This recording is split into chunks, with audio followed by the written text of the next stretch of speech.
Guatemala, ni perdón ni olvido, mientras haya impunidad.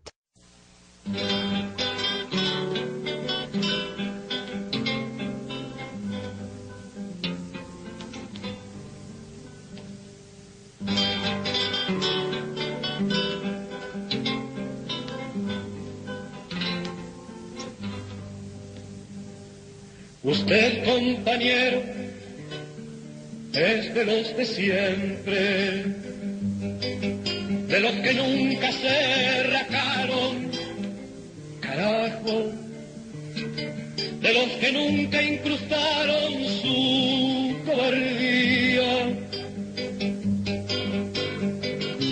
en la carne del pueblo, de los que se aguantaron contra palo y cárcel, exilio y sombra. Usted, compañero, es de los de siempre. Rodolfo Ramírez, secretario general de la Federación Autónoma Sindical de Guatemala, FASGUA, y Andrea Rodríguez de Ramírez, su esposa, regresaban a casa después de las 10 de la noche del 15 de abril de 1980, cuando fueron interceptados por agentes de las Fuerzas de Seguridad de Guatemala. Los atacantes se conducían en por lo menos 4 automóviles y 2 motocicletas, uno de los cuales era marca Toyota color café con placas de circulación P31209. Vestían de civil, como era costumbre en las fuerzas de seguridad de la época, en especial del Cuerpo de Detectives o del Comando 6 de la Policía Nacional. Las unidades de exterminio actuaban bajo las órdenes de los cuerpos de inteligencia del Ejército de Guatemala, para eliminar a quienes eran consideradas como enemigos internos del Estado. Quienes planearon y ejecutaron el asesinato de mis padres, al igual que centenares de dirigentes sindicales y campesinos, gozan de plena libertad e impunidad, sin que el Estado guatemalteco haya iniciado las investigaciones, a pesar de que el caso fue presentado ante la Comisión Interamericana de Derechos Humanos, desde noviembre de 1980. 2 automóviles bloquearon el paso del auto en el que se conducían mis padres y un hermano, encerrándolo, mientras sus tripulantes dispararon sus armas, calibre 45, contra el rostro y el pecho de ambos. Él murió de inmediato tras decir: "Ahora sí, Andrea". Ella logró abrir los ojos e intentó decir algo a los hermanos que se acercaron a ellos, tras escuchar los disparos. Un automóvil con hombres armados en su interior permaneció varios minutos a unos metros de nuestro domicilio, mientras los tripulantes de las motos recorrían las calles de la zona y luego se mezclaron entre los vecinos que salieron al oír los disparos. Salvo el informe manuscrito de los agentes que acudieron al lugar, en el resto de los reportes oficiales se asegura que se ignora el calibre de las armas y que fueron atacados por un individuo que se dio a la fuga, así como que solo recibieron 2 y un disparo. El calibre también fue omitido en el acta de defunción y está desaparecido el expediente de la necropsia de ley. Rodolfo y Andrea recién habían cumplido 25 años de casados. Ella era obrera de la industria costurera y al casarse se dedicó por completo al cuidado de sus hijos. Rodolfo Ramírez era secretario general del Sindicato de Albañiles y Similares de Guatemala y de la Federación Autónoma Sindical de Guatemala, FASGUA, integrante del Comité Ejecutivo del Comité Nacional de Unidad Sindical, NUS, representante ante la Federación Latinoamericana de la Edificación, la Madera y la Construcción, FLEMACON, ante el Comité de Unidad Sindical de Centroamérica, CUSCA, ante el Congreso Permanente de Trabajadores de América Latina, CPUSTAL, y ante la Federación Sindical Mundial, FCM.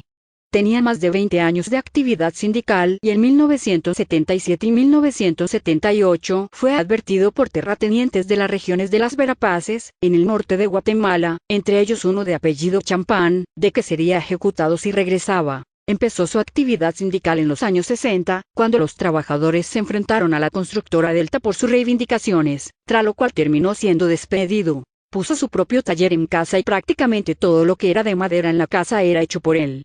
Además hizo una ampliación a la casa para acomodar a su familia numerosa, que por tiempos incluía a las abuelas materna y paterna. En su juventud conllevó una mezcla de religiosidad e interés intelectual, era miembro de varias hermandades religiosas a los que solía devotamente llevar a todos sus hijos para la Semana Santa. En su vocación autodidacta, leía muchos libros de toda clase, de filósofos americanos, de religiosos, de poetas. Luego empezaron a conocer los libros de anarcosindicalistas y de Marta Arnecker. Poco después de su asesinato, sus compañeros de lucha explicaron que tras conocerse que su nombre estaba en una de las listas de sentenciado por el régimen para ser eliminado, él rechazó salir del país, ante el temor de que si lo hacía, los militares decidieran cobrar venganza contra su esposa e hijos. Los ministros de Gobernación y de Trabajo y Previsión Social habían amenazado a los integrantes del comité ejecutivo de FASGUA. Hombres armados habían ametrallado la sede de la federación en la ciudad de Escuintla. La persecución contra sus hijos se inició desde el mismo día del asesinato. Cuando esperaban en la morgue los cuerpos de sus padres y se dirigían a una cafetería del lugar, fueron vigilados por dos individuos que se conducían en motocicletas, al parecer los mismos que participaron en el ataque, minutos antes. El día del sepelio, la sede de FASGUA fue objeto de una fuerte vigilancia. Por teléfono, desconocidos preguntaban con insistencia por los hijos de los asesinados, en especial por quien había visto el ataque. Al responder, solo se escuchaba la respiración de quien se encontraba en la línea, sin decir palabra alguna. En la marcha fúnebre, los hijos de Rodolfo y Andrea fueron acosados por contingentes antimotines.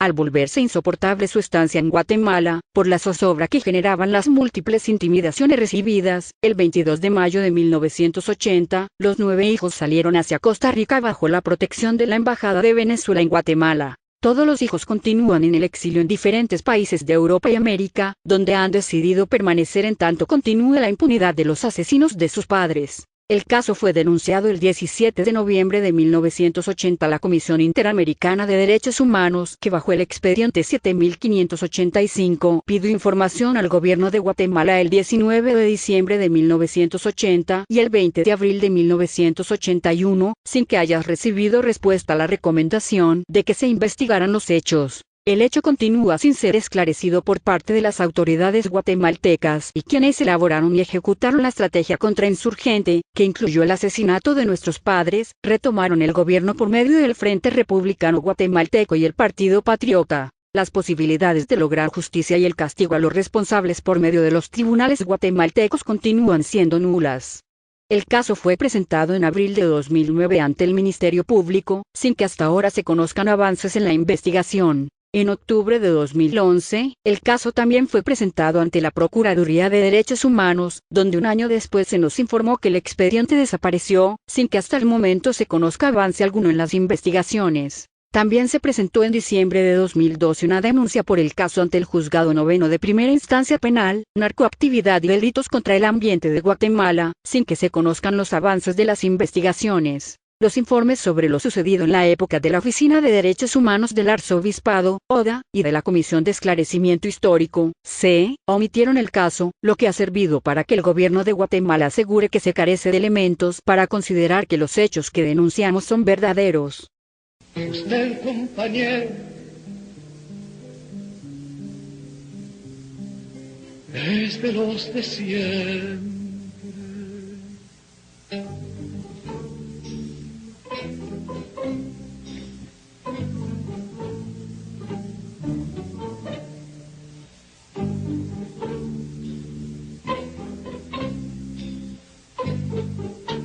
Pedazo de ternura, tendrá de orgullo para las multitudes delirantes que saldrán del fondo de la historia.